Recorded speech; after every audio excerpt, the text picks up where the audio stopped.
An episode in a lodging house. "When I was a medical student," began the doctor, half turning towards his circle of listeners in the firelight, "I came across one or two very curious human beings, but there was one fellow I remember particularly, for he caused me the most vivid, and I think the most uncomfortable emotions I have ever known. For many months I knew Smith only by name as the occupant of the floor above me. Obviously his name meant nothing to me. Moreover, I was busy with lectures, reading, cliniques, and the like, and had little leisure to devise plans for scrapping acquaintance with any of the other lodgers in the house. Then chance brought us curiously together, and this fellow Smith left a deep impression upon me as the result of our first meeting. At the time the strength of this first impression seemed quite inexplicable to me, but looking back at the episode now, from a standpoint of greater knowledge, I judge the fact to have been that he stirred my curiosity to an unusual degree, and at the same time awakened my sense of horror, whatever that may be in a medical student, about as deeply and permanently as these two emotions were capable of being stirred at all in the particular system and set of nerves called me. How he knew that I was interested in the study of languages was something I could never explain. But one day, quite unannounced, he came quietly into my room in the evening and asked me point blank if I knew enough Hebrew to help him in the pronunciation of certain words. He caught me along the line of least resistance, and I was greatly flattered to be able to give him the desired information. But it was only when he had thanked me and was gone that I realized I had been in the presence of an unusual individuality. For the life of me I could not quite seize and label the peculiarities of what I felt to be a very striking personality. But it was borne in upon me that he was a man apart from his fellows, a mind that followed a line leading away from ordinary human intercourse and human interests, and into regions that left in his atmosphere something remote, rarefied, chilling. The moment he was gone I became conscious of two things: an intense curiosity to know more about this man and what his real interests were, and secondly, the fact that my skin was crawling and that my hair had a tendency to rise. The doctor paused a moment here to puff hard at his pipe, which, however, had gone out beyond recall without the assistance of a match, and in the deep silence which testified to the genuine interest of his listeners, someone poked the fire up into a little blaze, and one or two others glanced over their shoulders into the dark distances of the big hall. "On looking back," he went on, watching the momentary flames in the grate, "I see a short, thick-set man of perhaps 45, with immense shoulders and small, slender hands. The contrast was noticeable, for I remember thinking that such a giant frame and such slim finger bones hardly belonged together. His head, too, was large and very long, the head of an idealist beyond all question, and yet with an unusually strong development of the jaw and chin. Here again was a singular contradiction, though I am better able now to appreciate its full meaning, with a greater experience in judging the values of physiognomy. For this meant, of course, an enthusiastic idealism, balanced and kept in check by will and judgment, elements usually deficient in dreamers and visionaries. At any rate, here was a being with probably a very wide range of possibilities, a machine with a pendulum that most likely had an unusual length of swing. The man's hair was exceedingly fine, and the lines about his nose and mouth were cut as with a delicate steel instrument in wax. His eyes I have left to the last. They were large and quite changeable, not in colour only, but in character, size, and shape. Occasionally they seemed the eyes of some one else, if you can understand what I mean, and at the same time, in their shifting shades of blue, green, and a nameless sort of dark grey, there was a sinister light in them that lent to the whole face an aspect almost alarming. Moreover, they were the most luminous optics I think I have ever seen in any human being. There, then, at the risk of a wearisome description, is Smith, as I saw him for the first time that winter's evening in my shabby student's room in Edinburgh. And yet the real part of him, of course, I have left untouched, for it is both indescribable and ungettable. I have spoken already of an atmosphere of warning and aloofness he carried about with him. It is impossible further to analyze the series of little shocks his presence always communicated to my being. But there was that about him which made me instantly on the qui vive in his presence, every nerve alert, every sense strained and on the watch. I do not mean that he deliberately suggested danger, but rather that he brought forces in his wake which automatically warned the nervous centres of my system to be on their guard and alert. Since the days of my first acquaintance with this man, I have lived through other experiences, and have seen much I cannot pretend to explain or understand. But so far in my life I have only once come across a human being who suggested a disagreeable familiarity with unholy things, and who made me feel uncanny and creepy in his presence, and that unenviable individual was Mr. Smith. What his occupation was during the day I never knew. I think he slept until the sun set. No one ever saw him on the stairs, or heard him move in his room during the day. He was a creature of the shadows, who apparently preferred darkness to light. Our landlady either knew nothing, or would say nothing. At any rate, she found no fault, and I have since wondered often by what magic this fellow was able to convert a common landlady of a common lodging-house into a discreet and uncommunicative person. This alone was a sign of genius of some sort. "He's been here with me for years, long before you come, and I don't interfere or ask no questions of what doesn't concern me, as long as people pays their rent," was the only remark on the subject that I ever succeeded in winning from that quarter. And it certainly told me nothing, nor gave me any encouragement to ask for further information. Examinations, however, and the general excitement of a medical student's life for a time put Mr. Smith completely out of my head. For a long period he did not call upon me again, and for my part I felt no courage to return his unsolicited visit. Just then, however, there came a change in the fortunes of those who controlled my very limited income, and I was obliged to give up my ground floor and move aloft to more modest chambers on the top of the house. Here I was directly over Smith, and had to pass his door to reach my own. It so happened that about this time I was frequently called out at all hours of the night for the maternity cases which a fourth-year student takes at a certain period of his studies, and on returning from one of these visits at about 2 o'clock in the morning, I was surprised to hear the sound of voices as I passed his door. A peculiar sweet odour, too, not unlike the smell of incense, penetrated into the passage. I went upstairs very quietly, wondering what was going on there at this hour of the morning. To my knowledge, Smith never had visitors. For a moment I hesitated outside the door, with one foot on the stairs. All my interest in this strange man revived, and my curiosity rose to a point not far from action. At last I might learn something of the habits of this lover of the night and the darkness.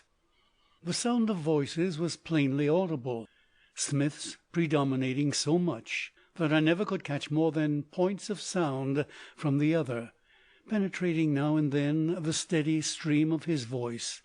Not a single word reached me, at least not a word that I could understand, although the voice was loud and distinct, and it was only afterwards that I realized he must have been speaking in a foreign language. The sound of footsteps, too, was equally distinct. 2 persons were moving about in the room, passing and repassing the door, one of them a light, agile person, and the other ponderous and somewhat awkward. Smith's voice went on incessantly, with its odd, monotonous droning, now loud, now soft, as he crossed and recrossed the floor. The other person was also on the move, but in a different and less regular fashion, for I heard rapid steps that seemed to end sometimes in stumbling, and quick sudden movements that brought up with a violent lurching against the wall or furniture. As I listened to Smith's voice, moreover, I began to feel afraid. There was something in the sound that made me feel intuitively he was in a tight place, and an impulse stirred faintly in me, very faintly I admit, to knock at the door and inquire if he needed help.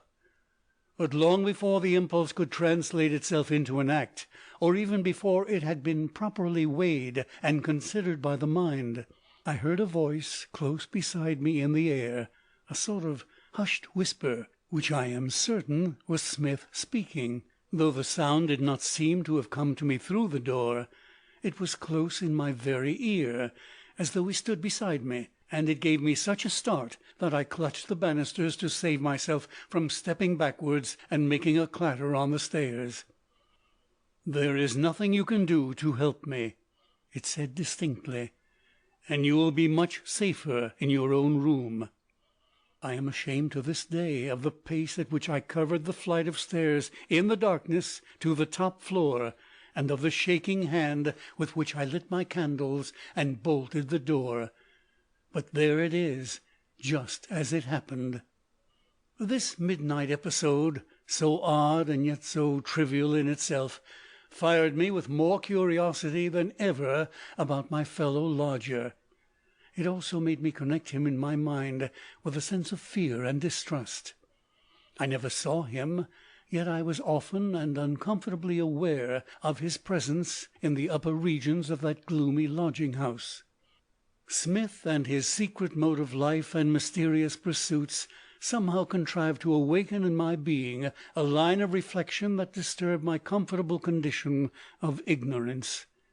I never saw him, as I have said, and exchanged no sort of communication with him, and yet it seemed to me that his mind was in contact with mine, and some of the strange forces of his atmosphere filtered through into my being and disturbed my equilibrium.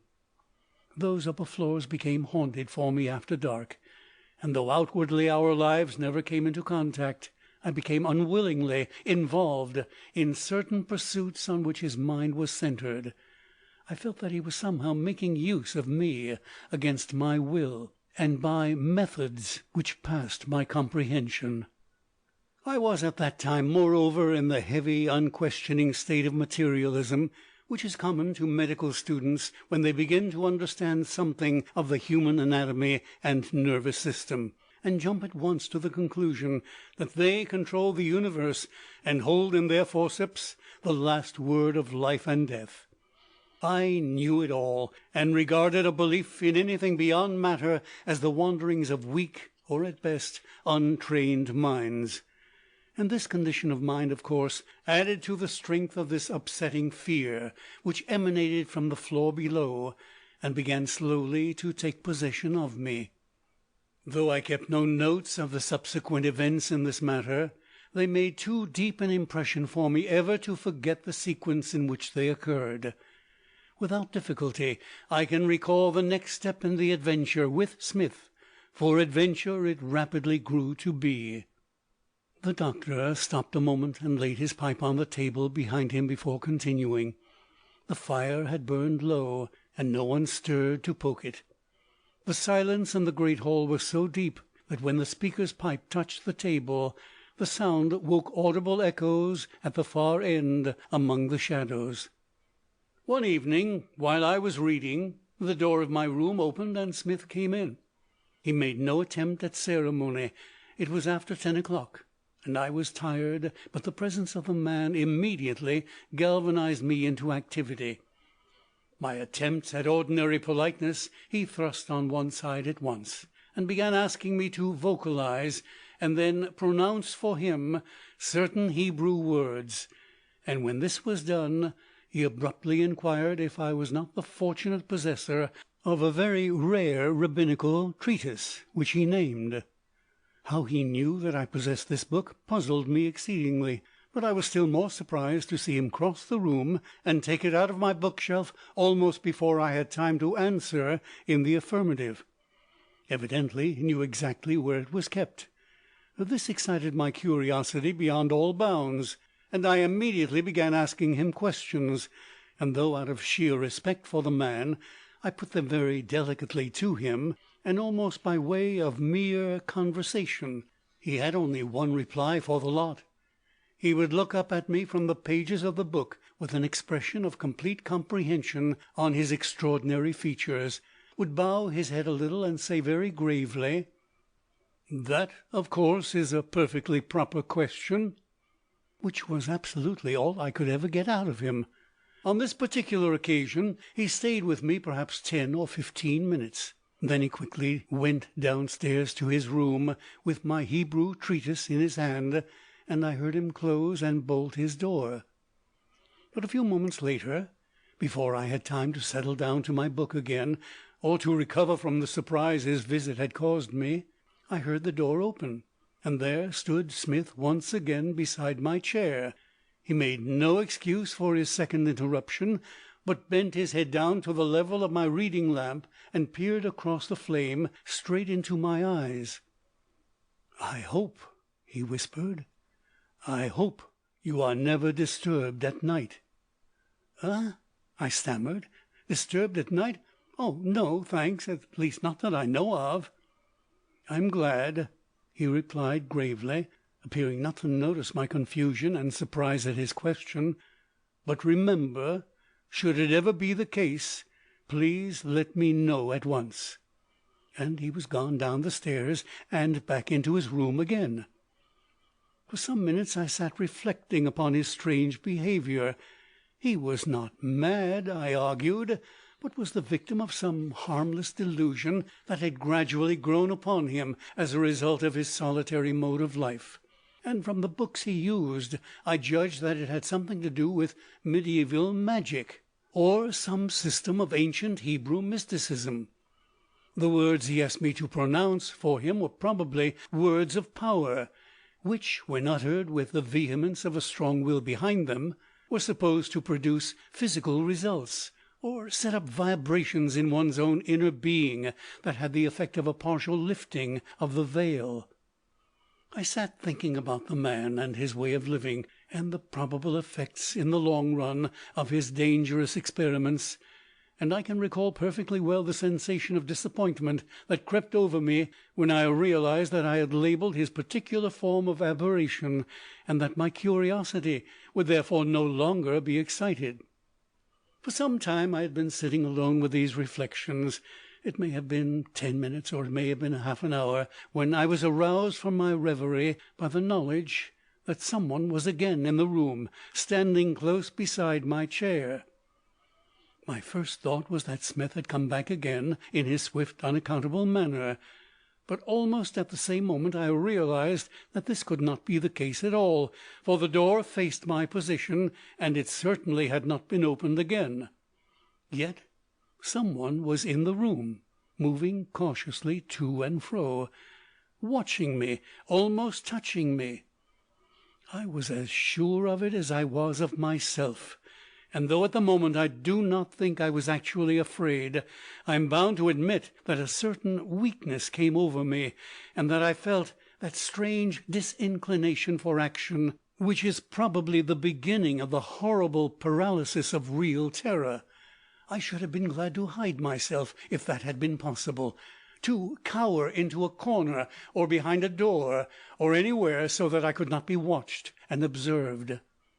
But, overcoming my nervousness with an effort of the will, I got up quickly out of my chair and held the reading lamp aloft, so that it shone into all corners like a searchlight. The room was utterly empty.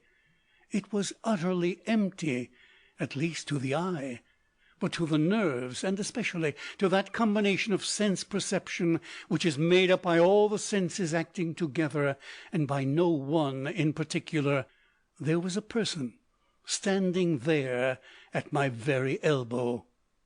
I say person, for I can think of no appropriate word, for if it was a human being, I can only affirm that I had the overwhelming conviction that it was not, but that it was some form of life wholly unknown to me, both as to its essence and its nature.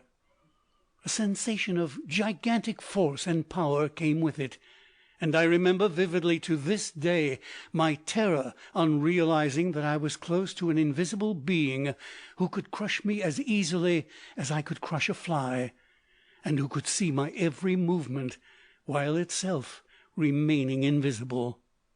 To this terror was added the certain knowledge that the being kept in my proximity for a definite purpose, and that this purpose had some direct bearing upon my well-being, indeed upon my life.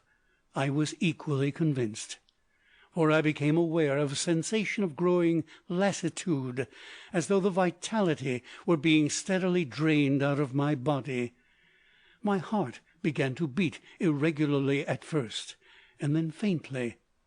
I was conscious, even within a few minutes, of a general drooping of the powers of life in the whole system, an ebbing away of self-control, and a distinct approach of drowsiness and torpor.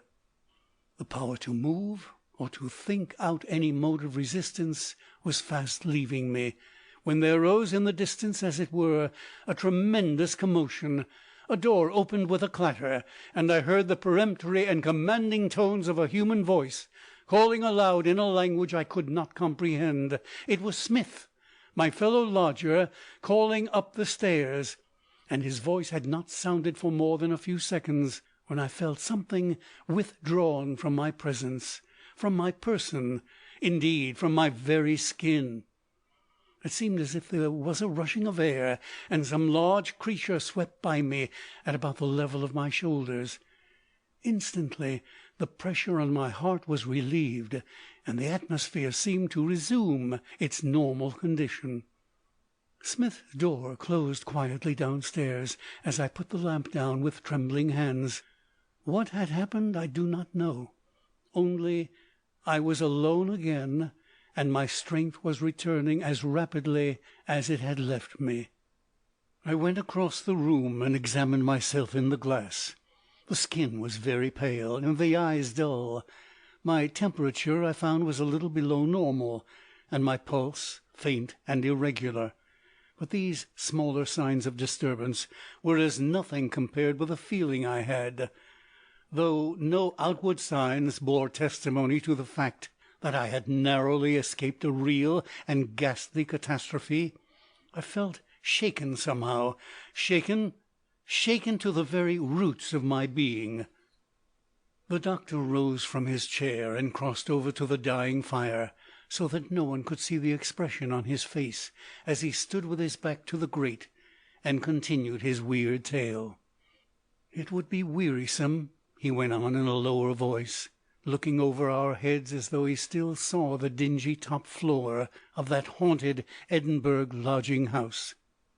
"It would be tedious for me at this length of time to analyse my feelings or attempt to reproduce for you the thorough examination to which I endeavoured then to subject my whole being, intellectual, emotional, and physical.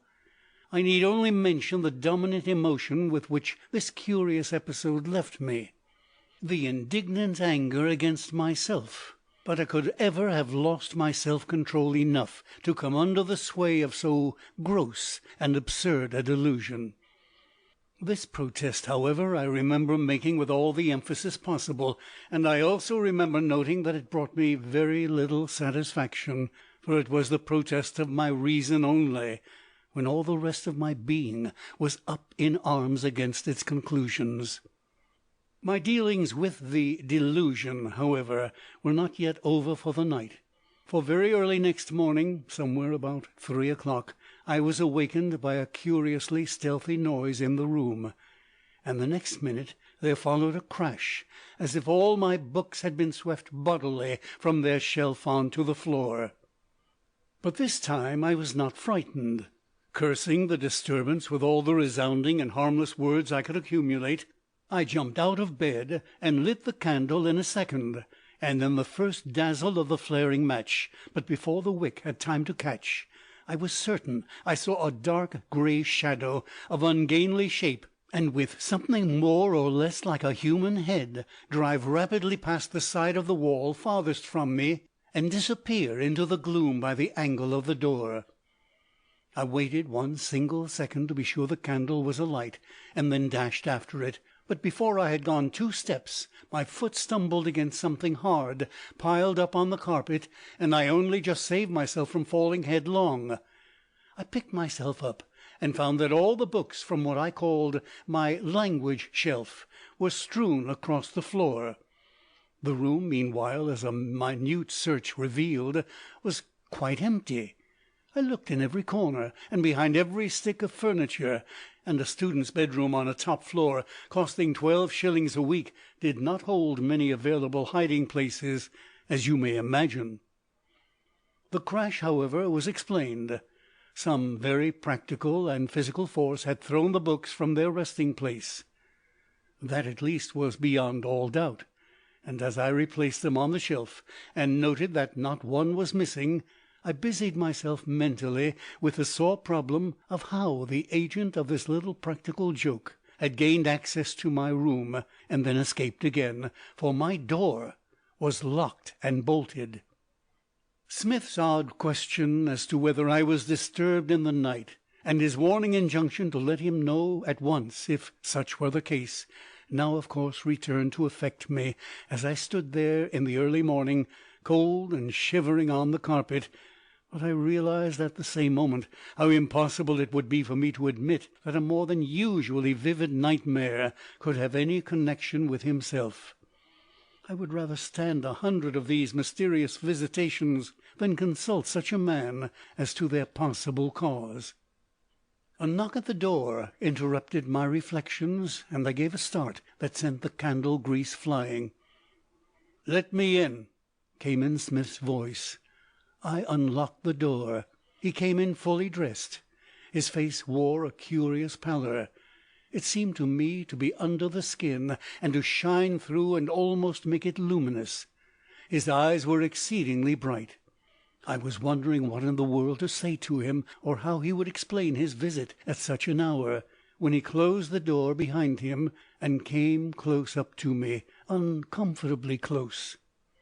"You should have called me at once," he said in his whispering voice, fixing his great eyes on my face. I stammered something about an awful dream, but he ignored my remark utterly, and I caught his eye wandering next, if any movement of those optics can be described as wandering, to the bookshelf. I watched him, unable to move my gaze from his person. The man fascinated me horribly for some reason. Why in the devil's name was he up and dressed at 3 in the morning? How did he know anything had happened unusual in my room? And then his whisper began again. "It's your amazing vitality that causes you this annoyance," he said, shifting his eyes back to mine. I gasped. Something in his voice or manner turned my blood into ice. "That's the real attraction," he went on. "But if this continues, one of us will have to leave, you know." I positively could not find a word to say in reply. The channels of speech dried up within me. I simply stared and wondered what he would say next. I watched him in a sort of dream, and as far as I can remember, he asked me to promise to call him sooner another time, and then began to walk around the room, uttering strange sounds, and making signs with his arms and hands until he reached the door, and then he was gone in a second, and I had closed and locked the door behind him. After this, the Smith adventure drew rapidly to a climax. It was a week or two later, and I was coming home between 2 and 3 in the morning from a maternity case, certain features of which, for the time being, had very much taken possession of my mind, so much so, indeed, that I passed Smith's door without giving him a single thought.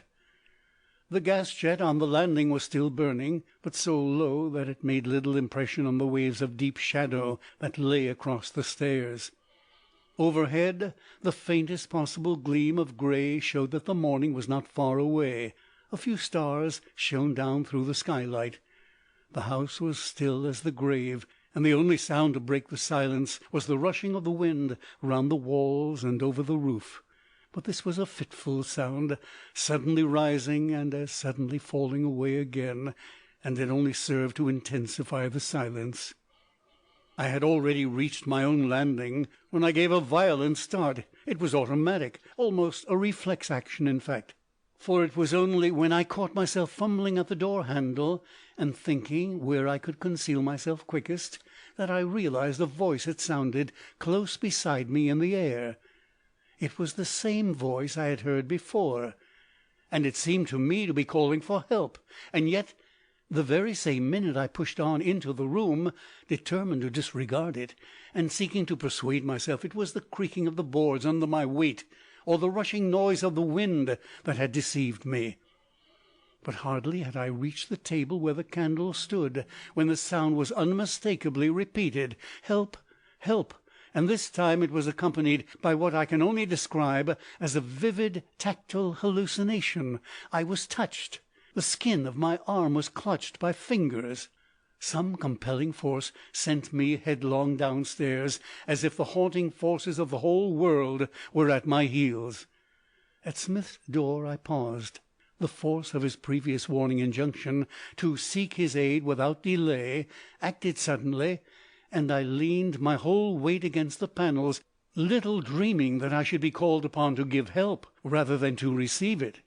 The door yielded at once, and I burst into a room that was so full of a choking vapour, moving in slow clouds, that at first I could distinguish nothing at all but a set of what seemed to be huge shadows passing in and out of the mist. And then gradually I perceived that a red lamp on the mantelpiece gave all the light there was, and that the room which I now entered for the first time was almost empty of furniture. The carpet was rolled back and piled in a heap in the corner, and upon the white boards of the floor I noticed a large circle drawn in black of some material that emitted a faint glowing light and was apparently smoking. Inside this circle, as well as at regular intervals outside it, were curious-looking designs, also traced in the same black, smoking substance. These, too, seemed to emit a feeble light of their own. My first impression on entering the room had been that it was full of people, I was going to say, but that hardly expresses my meaning. Beings they certainly were, but it was borne in upon me, beyond the possibility of doubt, that they were not human beings. That I had caught a momentary glimpse of living, intelligent entities I can never doubt. But I am equally convinced, though I cannot prove it, that these entities were from some other scheme of evolution altogether, and had nothing to do with the ordinary human life, either incarnate or discarnate. But whatever they were, the visible appearance of them was exceedingly fleeting. I no longer saw anything, though I still felt convinced of their immediate presence.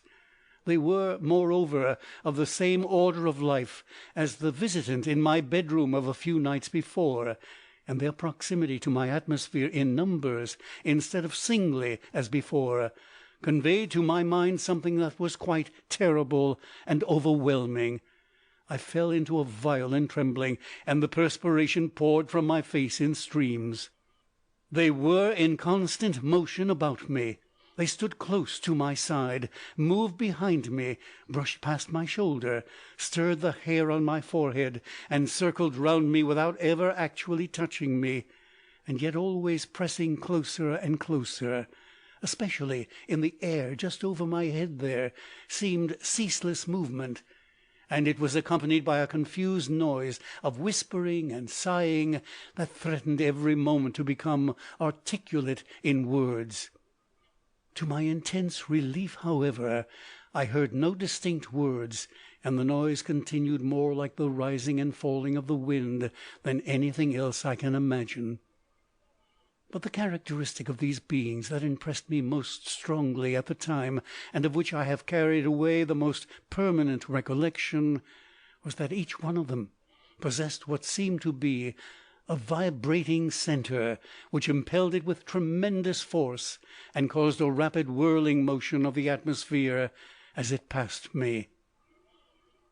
The air was full of these little vortices of whirring, rotating force, and whenever one of them pressed me too closely, I felt as if the nerves in that particular portion of my body had been literally drawn out, absolutely depleted of vitality, and then immediately replaced, but replaced dead, flabby, useless. Then suddenly, for the first time, my eyes fell upon Smith. He was crouching against the wall on my right, in an attitude that was obviously defensive, and it was plain he was in extremities. The terror on his face was pitiable, but at the same time there was another expression about the tightly clenched teeth and mouth, which showed that he had not lost all control of himself. He wore the most resolute expression I have ever seen on a human countenance, and though for the moment at a fearful disadvantage, he looked like a man who had confidence in himself, and in spite of the working of fear was awaiting his opportunity. For my part, I was face to face with a situation so utterly beyond my knowledge and comprehension that I felt as helpless as a child, and as useless. "Help me back, quick, into that circle," I heard him half cry, half whisper to me across the moving vapours. My only value appears to have been that I was not afraid to act. Knowing nothing of the forces I was dealing with, I had no idea of the deadly perils risked, and I sprang forward and caught him by the arms. He threw all his weight in my direction, and by our combined efforts his body left the wall and lurched across the floor towards the circle. Instantly there descended upon us out of the empty air of that smoke-laden room a force which I can only compare to the pushing, driving power of a great wind pent up within a narrow space. It was almost explosive in its effect, and it seemed to operate upon all parts of my body equally. It fell upon us with a rushing noise that filled my ears, and made me think for a moment the very walls and roof of the building had been torn asunder. Under its first blow we staggered back against the wall, and I understood plainly that its purpose was to prevent us getting back into the circle in the middle of the floor. Pouring with perspiration and breathless with every muscle strained to the very utmost, we at length managed to get to the edge of the circle, and at that moment so great was the opposing force that I felt myself actually torn from Smith's arms, lifted from my feet, and twirled round in the direction of the windows, as if the wheel of some great machine had caught my clothes and was tearing me to destruction in its revolution. But even as I fell, bruised and breathless, against the wall, I saw Smith firmly upon his feet in the circle, and slowly rising again to an upright position. My eyes never left his figure once in the next few minutes. He drew himself up to his full height. His great shoulders squared themselves. His head was thrown back a little, and as I looked I saw the expression on his face change swiftly from fear to one of absolute command.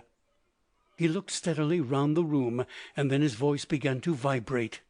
At first in a low tone, it gradually rose till it assumed the same volume and intensity I had heard that night when he called up the stairs into my room. It was a curiously increasing sound, more like the swelling of an instrument than a human voice, and as it grew in power and filled the room, I became aware that a great change was being effected, slowly and surely. The confusion of noise and rushings of air fell into the roll of long, steady vibrations, not unlike those caused by the deeper pedals of an organ. The movements in the air became less violent, and then grew decidedly weaker, and finally ceased altogether. The whisperings and sighings became fainter and fainter, until at last I could not hear them at all, and strangest of all, the light emitted by the circle, as well as by the designs round it, increased to a steady glow, casting their radiance upward with the weirdest possible effect upon his features. Slowly, by the power of his voice, behind which lay undoubtedly a genuine knowledge of the occult manipulation of sound, this man dominated the forces that had escaped from their proper sphere, until at length the room was reduced to silence and perfect order again. Judging by the immense relief which also communicated itself to my nerves, I then felt that the crisis was over, and Smith was wholly master of the situation. But hardly had I begun to congratulate myself upon this result, and to gather my scattered senses about me, when, uttering a loud cry, I saw him leap out of the circle and fling himself into the air, as it seemed to me, into the empty air.